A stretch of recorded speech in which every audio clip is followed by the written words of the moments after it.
మా నాయకులు రాష్ట్రంలో కూటమి ప్రభుత్వాన్ని నాయకత్వం వహిస్తున్న గౌరవ ముఖ్యమంత్రి చంద్రబాబు నాయుడు గారు స్వర్ణాంధ్ర 2047 అంటే 100 సంవత్సరాల తర్వాత ఆంధ్రప్రదేశ్ స్వర్ణాంధ్రగా ఎలా వెలుగొందుతుంది అనే ఒక ఆలోచనలు తీసుకుని ఒక విజన్ డాక్యుమెంట్ తయారు చేసి దాన్ని బడ్జెట్ రూపంలో ఈరోజు అసెంబ్లీలో ప్రవేశపెట్టడం జరిగింది.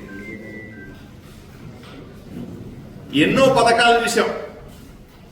కేంద్ర ప్రభుత్వం వైఎస్ఆర్సీపీ పార్టీ రాష్ట్రంలో అధికారంలో ఉన్నప్పుడు కూడా సాయం చేయడానికి ప్రయత్నం చేసింది. ఇప్పుడు అంతకంటే ఎక్కువ చేస్తోంది.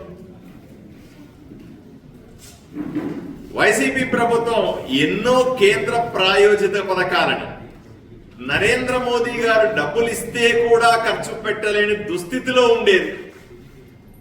అలా సుమారుగా 74 కేంద్ర సాయం చేసేటువంటి పథకాలని ఆపేస్తే ఈరోజు బడ్జెట్లో మేము కేటాయింపులు చేసి ఆ పథకాలన్నింటినీ కూడా మళ్ళీ జీవం పోస్తా ఉన్నాం. ప్రజలకు మంచి చేసే ప్రయత్నం చేస్తా ఉన్నాం. 5 ఏళ్ల పాటు తమ వాటా ఇవ్వలేనివే కేంద్రం సాయం చేసేటప్పుడు మెజారిటీ వాటా కొన్నింటిలో సగానికి పైన వాటా చాలా వాటిల్లో ఇస్తుంది. మిగిలిన వాటాని ఇవ్వలేని పరిస్థితుల్లో అప్పటి వైసీపీ ప్రభుత్వం చేతులెత్తేస్తే ఆగిపోయినటువంటి ఎన్నో నిధుల్ని ఇప్పుడు తీసుకురావడానికి ప్రయత్నం చేస్తాం. ఉదాహరణకు జల జీవన్ మిషన్ రాష్ట్రంలో ప్రతి ఇంటికి కూడా కుళాయి ద్వారా మంచినీరు ఇవ్వాలా అనే ఆలోచనతో గ్రామీణ ప్రాంతాల్లో ఇప్పటికి కూడా చూడండి, రాష్ట్రంలో ఇంటింటికి గ్రామీణ ప్రాంతాల్లో మంచినీళ్ళు ఇస్తున్నారంటే ఇప్పటికీ ఆ పరిస్థితి లేదు. దాన్ని సరిచేయడానికి సుమారుగా 12,500 కోట్ల రూపాయల్ని నరేంద్ర మోదీ గారు గత 5 సంవత్సరాల్లో అప్పటి వైఎస్ఆర్సీపీ ప్రభుత్వానికి ఇస్తే దాన్ని కూడా ఖర్చు పెట్టలేకుండా కేవలం 2,300 కోట్ల రూపాయలు మాత్రమే ఖర్చు పెట్టిన ఘనత వైఎస్ఆర్సీపీ ప్రభుత్వానిదైతే ఇప్పుడు అదే పథకాన్ని అది ముగిసిపోయిన తర్వాత కూడా మన గౌరవ ఉప ముఖ్యమంత్రి పవన్ కళ్యాణ్ గారి ప్రత్యేక అభ్యర్థన మేరకు నరేంద్ర మోదీ ప్రభుత్వం దాన్ని మరొక 4 ఏళ్ల సమయం ఇస్తాం. 4 ఏళ్లు కూడా మీ 12,500 కోట్ల రూపాయలు మీ ఖర్చు పెట్టుకునే వెసులుబాటు ఇస్తాం.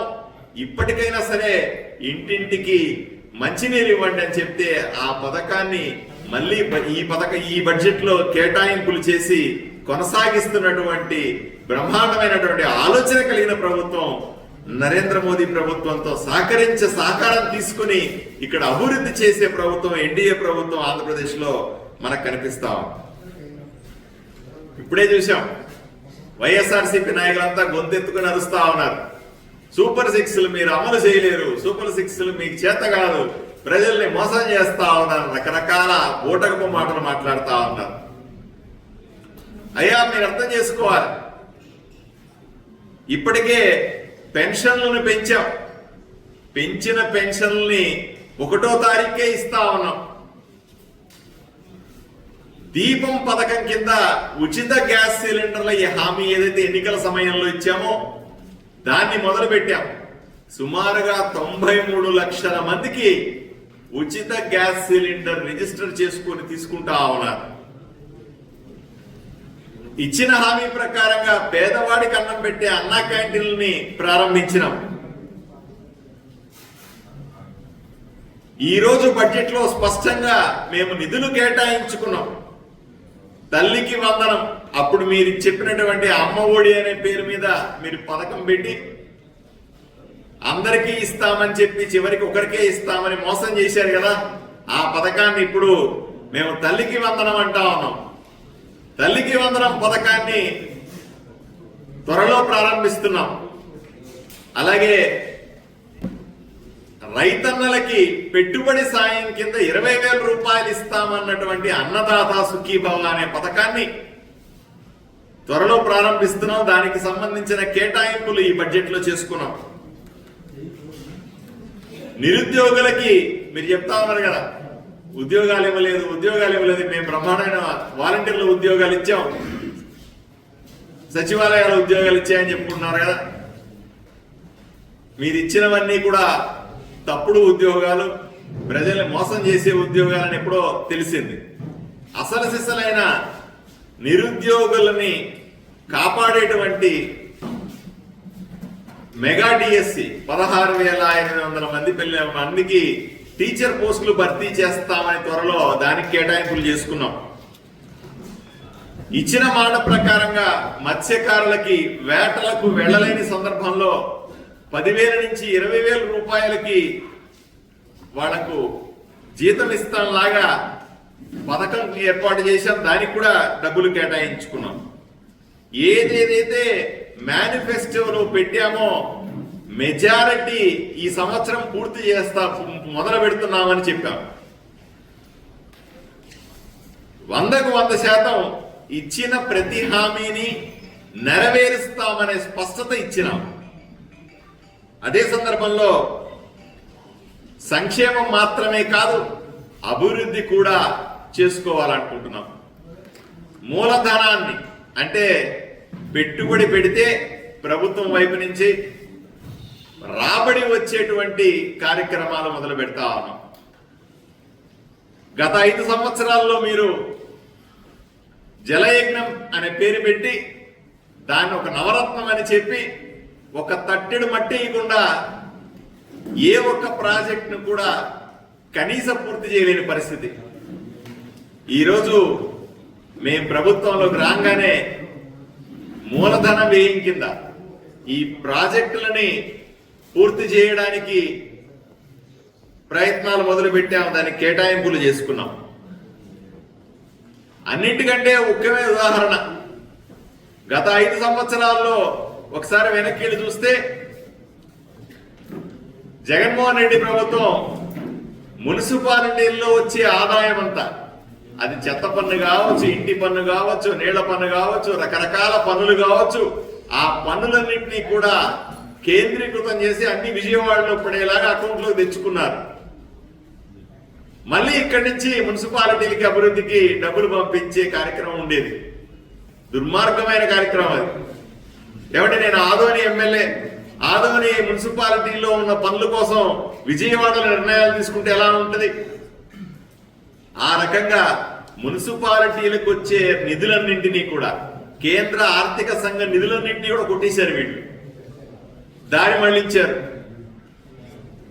దాన్ని తిరగరాస్తూ ఈరోజు బడ్జెట్ లో స్పష్టంగా ఏ మున్సిపాలిటీలో వచ్చే ఆదాయాన్ని అక్కడే ఖర్చు పెట్టుకునే విధంగా, మున్సిపాలిటీల కోసం కేంద్ర ప్రభుత్వం కానీ రాష్ట్ర ప్రభుత్వం కానీ ఇచ్చే డబ్బులు నేరుగా మున్సిపాలిటీలకు వెళ్ళి అక్కడ ఖర్చు పెట్టే విధంగా నిర్ణయాలు తీసుకోవడం జరిగింది. బడ్జెట్ లో సవరణ చేయడం జరిగింది.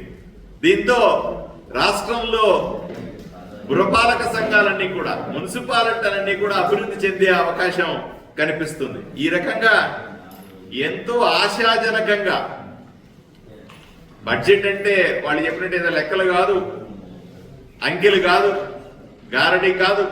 బడ్జెట్ అంటే ఆశ, బడ్జెట్ అంటే ఆకాంక్ష, బడ్జెట్ అంటే భవిష్యత్తు అనే విధంగా ఈరోజు కూటమి ప్రభుత్వం చేసిన ప్రయత్నానికి పూర్తి సహకారం భారతీయ జనతా పార్టీ నుంచి ఇస్తామని, రాష్ట్రాన్ని పునర్నిర్మించుకోవడంలో కీలకమైన పాత్ర పోషిస్తామని తెలియజేసుకుంటాం.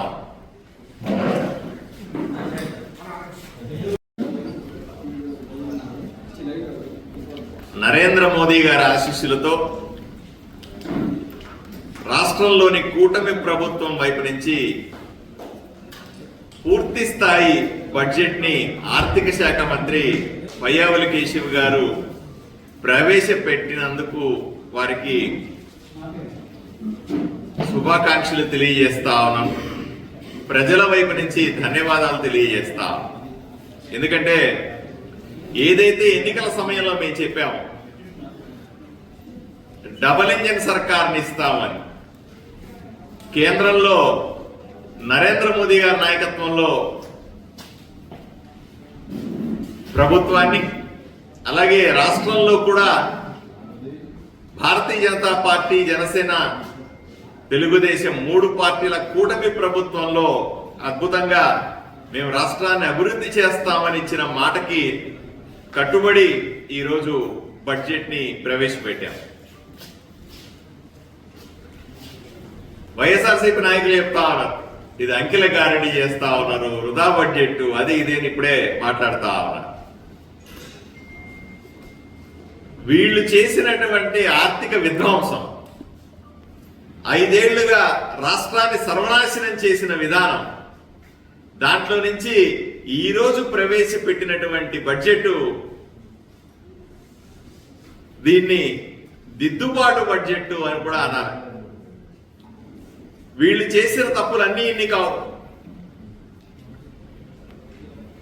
వీళ్ళ పాలనలో ఒక్క విషయం చెప్తారు. భారతదేశంలో ఏదైనా ఒక రాష్ట్రం అప్పు తీసుకోలేని రాష్ట్రం ఏదన్నా ఉందంటే ఆంధ్రప్రదేశ్. ఇన్ని రాష్ట్రాల్లో భారతదేశంలో 1 పైసా అప్పు పుట్టని, అప్పు తీసుకోలేని చట్టబద్ధంగా ఉన్న రాష్ట్రం ఆంధ్రప్రదేశ్. ఈ రకంగా ఆర్థిక విధ్వంసానికి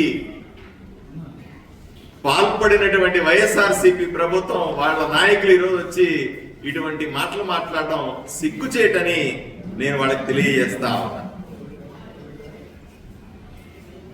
వికసిత భారత్ 2047 నరేంద్ర మోదీ గారు ఈ దేశాన్ని స్వాతంత్రం వచ్చిన తర్వాత 100 ఏళ్ల తర్వాత 1947వ సంవత్సరంలో స్వాతంత్రం వస్తే 100 సంవత్సరాల తర్వాత అంటే 2047 సంవత్సరానికి ఈ భారతదేశం ఎలా ఉండాలా అనే ఒక ఆలోచన చేసి దానికి అనుగుణంగా తయారు చేసిందే వికసిత భారత్ 2047 బడ్జెట్లు, 47 ఆలోచనలు. దాన్ని ఆదర్శంగా తీసుకొని